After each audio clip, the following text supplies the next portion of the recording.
First ever factory outlet Mukunda jewelleries Kukatpally, Khammam, Kothapet, Somajiguda, Hanamkonda and Suchitra. ప్రస్తుతం మనతో పాటు రాజమండ్రి నుంచి లైవ్ కాల్లో అందుబాటులో ఉన్నారు మాజీ ఎంపీ హర్ష్ కుమార్ గారు. ఒక్కసారి పాస్టర్ ప్రవీణ్ పగడాల మరణం మీద ఆయన ఏం చెప్తారో ఆయన మాటల్లోనే విందాం. సార్ నమస్తే అండి. నమస్తే అండి. సార్, ప్రవీణ్ పగడాలది మనం చూసాము. అది కొంతమంది ఇప్పటికీ కూడా, అంటే పోలీసులు ఇన్వెస్టిగేషన్లో యాక్సిడెంట్గానే తేల్చినప్పటికీ కూడా చాలామంది అయితే అది ఇప్పుడు సస్పీషియస్గానే, మిస్టీరియస్గానే భావిస్తున్నటువంటి పరిస్థితి ఉంది. మీరేం చెప్తారు సార్ దీని గురించి? పోలీస్ ఇన్వెస్టిగేషన్ లో యాక్సిడెంట్ అని తెలిసారని మీరు ఎలా చెప్తున్నారు? వాళ్ళ స్టేట్మెంట్ ఏదో చూశాను సార్ నేను. పోలీసులు ప్రాథమిక విచారణలో కూడా యాక్సిడెంట్ అంటే, ప్రాథమిక విచారణ అంటే మామూలు ఇట్స్ వెరీ సింపుల్, మామూలుగానే యాక్సిడెంట్ అని అంటారు. అదే మరి అదే అంటే యాక్సిడెంట్ అంటే ఏమన్నా వెనకాల నుంచి గుద్దిందా? యాక్సిడెంట్ అంటే చాలా రకాలు ఉంటాయి. వెనకాల కారు గుద్దిందా, మోటార్ సైకిల్ గుద్దిందా, అసలు ఆ గుద్దిన ఏదైనా గుద్దకుండానే అలా వెళ్ళిపోయారా? వెళ్ళిపోతే అసలు ప్రవీణ్ పగడేనా, ఆమె పగడాలేనా వెళ్ళింది? లేకపోతే అసలు ప్రవీణ్ పగడాల బండి మీద లేడా? ఎక్కడో చంపేసి ఈ బండి దగ్గర తీసుకొచ్చి పెట్టారు. ఇవన్నీ కూడా చాలా డౌట్స్ పోలీస్ క్లియర్ చేయలేదండి. And then post mortem report కూడా రాలేదు. ఖచ్చితంగా నేను చెప్తున్నాను, ఇది హత్యే, 100% ఇది హత్యే. అది హత్య ఎలా జరిగిందని చెప్పాల్సిన బాధ్యత పోలీసులు ఉంది. వన్ థింగ్ ఏంటంటే, నాకు తెలిసినంత వరకు పోలీసులు చాలా హై ప్రెషర్ తీసుకొస్తున్నారు డాక్టర్స్ మీద. తీసుకొచ్చి యాక్సిడెంట్ అని చెప్పమని అంటున్నారు. ఇప్పుడు ఎవరు ఇది హత్య కాదు యాక్సిడెంట్ అని కానీ ఎవరు ఆ విషయం మీ దృష్టికి ఎలా వచ్చింది సార్? అండి, నేను 10 సంవత్సరాలు ఎంపీ చేశాను. నాకు తెలియకుండా ఉంటుందా చెప్పండి? నాకు ఫ్రెండ్స్ ఉండరా? నేను ఎంతో మందికి సహాయం చేసినండి. నాకు ఇన్ఫర్మేషన్ నాకు ఇస్తారు కదండి. వాళ్ళ కాళ్ళు మీరు ఎస్పీ గారి కాళ్ళును హెచ్ఓడి కాల్ రికార్డ్స్ తీస్తే డెఫినెట్ గా ఎంతసేపు ఎన్నెన్ని సార్లు మాట్లాడుకున్నాయని తెలుస్తుంది. లేకపోతే హెచ్ఓడిని ఎస్పీ ఆఫీస్కి పిలిపించి మాట్లాడారన్న విషయం కూడా తెలుస్తుంది ఇన్వెస్టిగేషన్ లో.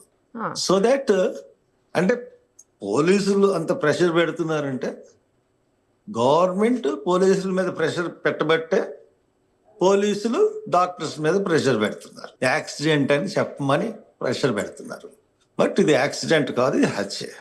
కారణం ఏంటంటే, నడి నెత్తి మీద హెల్మెట్ ఉండగా నడి నెత్తి మీద దెబ్బలు ఉన్నాయండి, ముఖం మీద దెబ్బలు ఉన్నాయి, ఛాతి మీద దెబ్బలు ఉన్నాయి. ఇవన్నీ కూడా పోస్ట్ మార్టం లో ఒకళ్ళు ఉండరండి, టీమ్ ఆఫ్ ఉంటారు. వీళ్ళు ఎవరన్నా చెప్పచ్చు కదండి మాకు. ఇప్పుడు ఒక్క డాక్టర్ ఇచ్చిన report, head of the department ఇచ్చిన దాని మీద ఒక సంతకం పెట్టేస్తే అయిపోదు కదా. సో దట్ అదంతా ఈజీగా పోలీసులు కానీ డాక్టర్స్ కానీ తెలియజేస్తే అంత ఈజీగా మేము ఎలా ఊరుకుంటాం? అది హత్య అని మాకు క్లియర్ గా తెలిసినప్పుడు మేము ఎలా ఊరుకుంటాం? ఇప్పుడు రాజమండ్రి ఆ రోజున ఆయన్ని తీసుకెళ్తున్న రోజున పోలీసులు చేతులు ఎత్తేసారండి. వాళ్ళు ఏం చేయలేకపోయారు. అంత జనం వచ్చారు రాజమండ్రి. నేను చూసిన తర్వాత ఎవ్వరు ఎంతమంది అదిగా ఆ రోజున మేము సంయమనం పాటించి చాలా జాగ్రత్తగా ఆ బాడీని హైదరాబాద్ పంపించాం. లేకపోతే అక్కడ రణరంగమే అయిపోయినండి. అసలు పోలీసులు ఎవరు కూడా బయటకు వెళ్ళలేని పరిస్థితి ఉంది ఆ రోజు. చాలా చాకచక్యంతో వ్యవహరించి అంటే పబ్లిక్ లో దాని మీద అసలు ఎవరన్నా ఒక తెలుగుదేశం ఆయన ఒక లీడర్ వచ్చి ఇది యాక్సిడెంట్ అని తెలుస్తుంది CCTV ఫుటేజ్ ద్వారా అని చెప్పగానే అతని పెద్ద లీడర్ అతన్ని కొట్టినంత పని చేశారు, పరిగెట్టికి వెళ్ళి కారు ఎక్కేసినంత పని చేశాడు. అంటే ప్రతి ఓళ్ళు విశ్లేషించేస్తున్నారు దీని గురించి.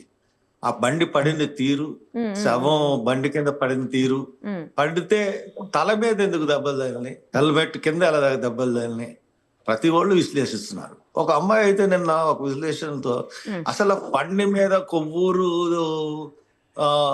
టోల్ ప్లాజా దగ్గర చూసిన ఈ ఫోటో, ఆ ఫోటోలో ఉన్న మనిషి ప్రవీణ్ పగాడియా ఒకటి కాదు. ప్రవీణ్ పగాడియా పొట్టిగా ఉంటాడు, కాళ్ళు బుల్లెట్ కిందకి అందవు, కానీ ఈ మనిషి కాళ్ళు కిందకి పెడుతున్నాడు అని ప్రతి వాళ్ళు విశ్లేషణ చేస్తున్నారు.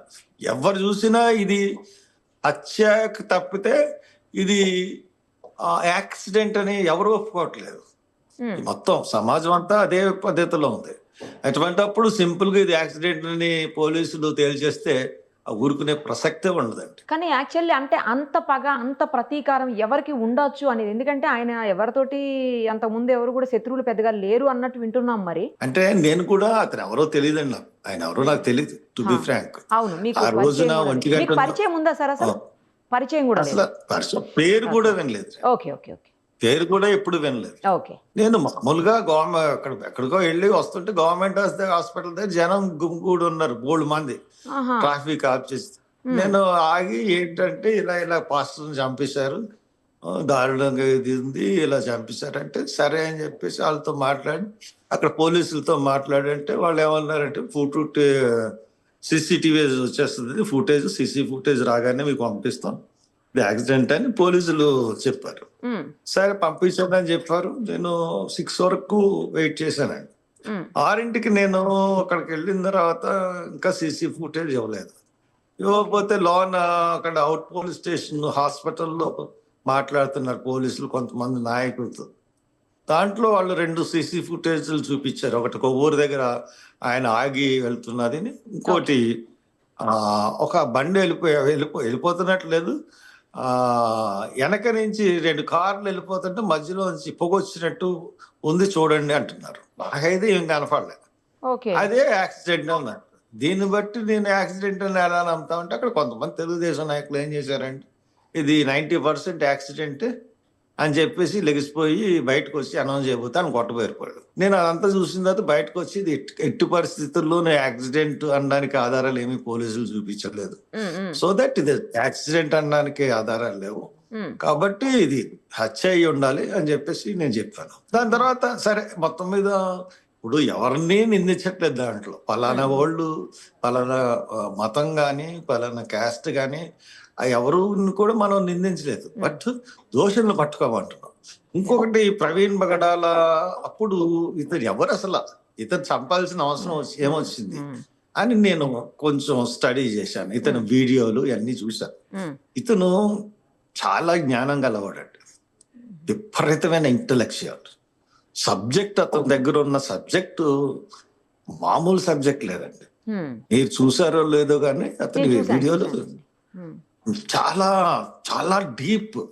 అసలు ఎప్పుడో 1857లో బ్రిటిష్ హయాంలో మన మన మన మతాచారాలు కులాచారాలు ఇటువంటి యాక్ట్లు ఉండి, సతీసగరం కానీ పిల్లల్ని చంపేయడం కానీ భార్యల్ని పూజారి దగ్గర పడుకోబెట్టడం కానిసి ఇటువంటి యాక్ట్లన్నిటిని ఏ రకంగా బ్రిటిష్ వాళ్ళు అబాలిష్ చేశారు, సమన్యాయం అన్నది ఎలా కల్పించారు అన్న దాని మీద అతనికి గొప్ప అవగాహన ఉంది. దాన్ని చాలా ప్రస్ఫుటంగా అతను ప్రజలకి వివరించి చెప్పడంలో చాలా బాగా చెప్తున్నాడు.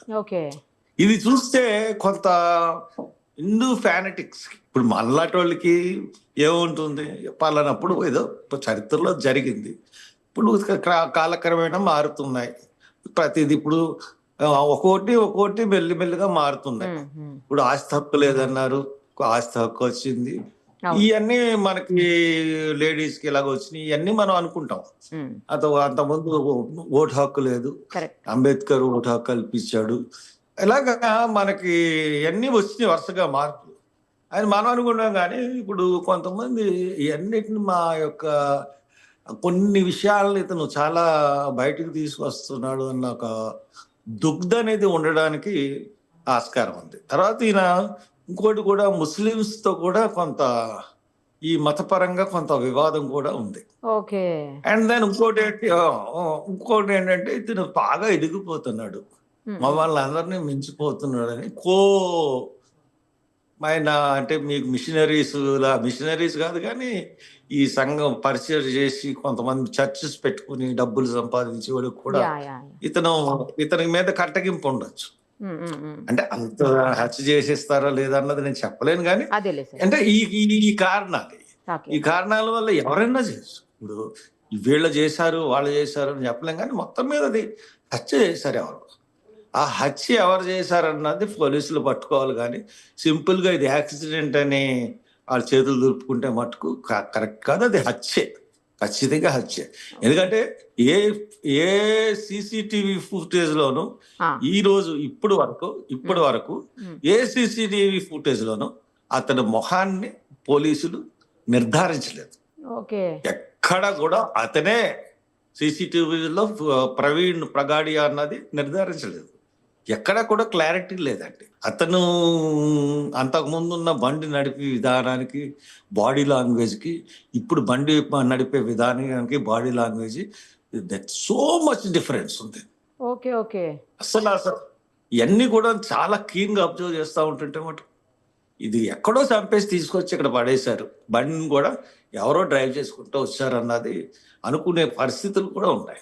అందు గురించి పోలీసులు ఇక్కడి నుంచే కదా, హైదరాబాద్లో అతని ఇంటి దగ్గర నుంచి బయలుదేరినప్పటి నుంచి ఉన్న సీసీ ఫుటేజ్, అప్పుడు ఏ డ్రెస్ చేసుకున్నాడు ఏంటి, ఎక్కడ అతను లైట్ ఫెయిల్యూర్ అయింది, ఎక్కడ అతను హెడ్ లైట్ పగలగొట్టబడింది, సిగ్నల్ లైట్ తోనే వచ్చాడు ఆయన డ్రైవింగ్ అంతా కూడా పక్కన ఉన్న ఒక సిగ్నల్ లైట్ తోనే జర్నీ జరిగింది. మరి అది ఎక్కడ పడిపోయింది ఏంటి, ఎవరైనా పగలగొట్టారా, బండి మీద ఇతను లేకుండా కూడా ఎవరో తీసుకొచ్చారా, ఇవన్నీ కూడా చాలా వీటన్నిటికీ జవాబు చెప్పాలండి. ఇన్వెస్టిగేషన్ ఎన్నిటికీ జవాబు చెప్పిన తర్వాత అది యాక్సిడెంట్ అని డిక్లేర్ చేస్తే ఒప్పుకుంటారేమో కానీ ఇవన్నీ లేకుండా మటుకు ఒప్పుకోరు. ఇది ముమ్మాటికి నా క్యాలిక్యులేషన్ పోలీసులు ప్రెషర్ తెచ్చే విధానం ఫ్రమ్ ది బిగినింగ్ నుంచి పోలీసులు ప్రెషర్ తెచ్చే విధానం బట్టి ఇది హత్య ముమ్మాటికి. అక్కడ పోస్ట్ మార్టం లో జరిగిన సంభాషణలు అయితేనే ఉంటే అక్కడ లోన ఏం జరిగింది అన్నది దాన్ని బట్టి ఇది ఖచ్చితంగా హత్య అని నేను ప్రగాఢంగా నమ్ముతున్నాను. సార్ మీరు సీసీటీవీ ఫుటేజ్ మొత్తం చూసారా? చూశానండి. ఓకే. ఆ ఒకసారి 2 సీసీటీవీ ఫస్ట్ చూపించారు. ఓకే. మూడో సీసీటీవీ ఫుటేజ్ ఆ దాంట్లో ఏముందండి, ఎలా ఉందంటే ఆ బండి ఇలా వస్తూ కిందకి వెళ్ళిపోయింది. ఓకే. లాగా మెయిన్ రోడ్ నుంచి వస్తూ కిందకి వెళ్ళిపోయింది.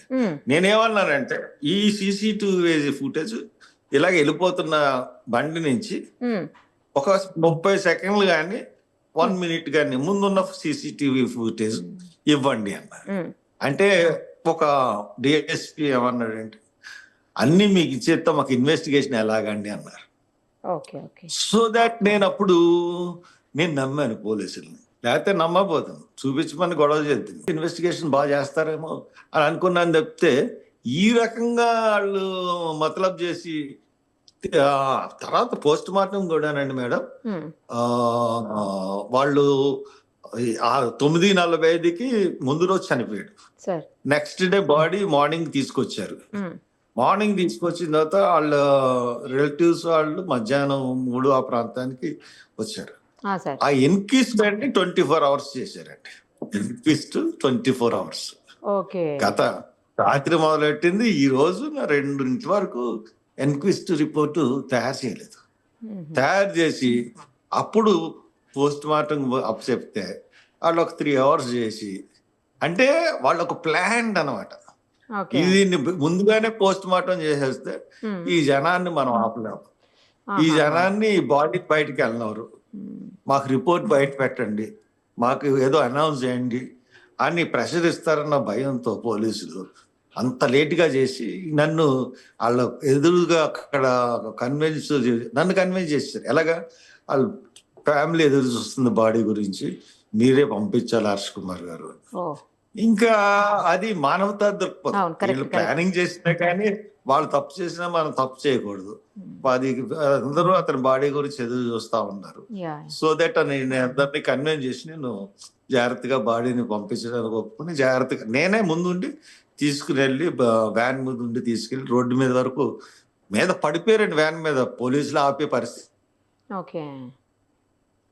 బ్యాండ్ పంపించామండి. ఆ రోజున్నంత జనం ఓ 50,000 మంది కన్నా ఎక్కువ వచ్చారండి. అబ్బా. అసలు నేను ఆశ్చర్యపోయాను. రాజమండ్రిలో ఏంటి ఈ జనం, ఎప్పుడు ఎక్కడా కనపడలేదు ఈ జనం అన్నది ఆశ్చర్యం అనిపించింది. పైగా అది వాలంటరీగా వచ్చినటువంటి ఇంతమంది జనం అందరూ కూడా ఎవరు తీసుకొచ్చిన వాళ్ళు. ఎవరికి సంబంధం లేదు, అదే. ఏ లీడర్షిప్ కి సంబంధం లేదు, ఏ చర్చికి సంబంధం లేదు. పబ్లిక్ తెలుసుకుని వీడియోల ద్వారా దాని ద్వారా తెలుసుకుని ఇది హత్య అనే ప్రగాఢంగా నమ్మి ఆయన గురించి వీడియోలు చూసి వచ్చిన వాళ్ళేనండి అందరూ. ఓకే. అలాగే వచ్చారు, కొత్త జనం వచ్చారంటే నేను అసలు నమ్మబుద్ధి కావట్లేదండి. నేను అక్కడే ఉన్నాను, 2 days అక్కడే ఉన్నాను నేను. ఓహో. అసలు నిమిషానికి నేను అక్కడే భోజనం చేశారండి, అక్కడే కూర్చున్నాను, అక్కడే పడుకున్నాను.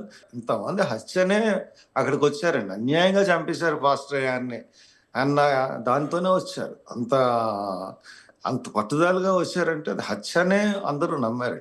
ఇప్పుడు పోలీసులు సడన్ గా ఇది యాక్సిడెంట్ అంటే దానికి పూర్తిగా సాక్ష్యాధారాలు చూపించారు. ఖచ్చితంగా ఎక్కడ పోస్ట్ మార్టంలో ఇప్పుడు ఇక్కడ అయిపోయింది అనుకోండి, ఇక్కడ అయిపోయి యాక్సిడెంట్ అనే చెప్తే నేను నిన్నే చెప్పాను ఈ విషయం. నేను అంత ఈజీగా వదిలేసి ఈ విషయం కాదు. నేను రాహుల్ గాంధీ దగ్గరికి వెళ్తాను, ఆయనతో మాట్లాడి మళ్ళీ రీఇన్వెస్టిగేషన్ చేయించి తెలంగాణ గవర్నమెంట్ లో మళ్ళీ పోస్ట్ మార్టం చేయిస్తాను. తెలంగాణ గవర్నమెంట్ లో వెళ్ళి ఇక్కడ ఉంది కాంగ్రెస్ గవర్నమెంట్, మళ్ళీ రీపోస్ట్ మార్టం చేయిస్తాం అది హత్య కాదా అన్నది.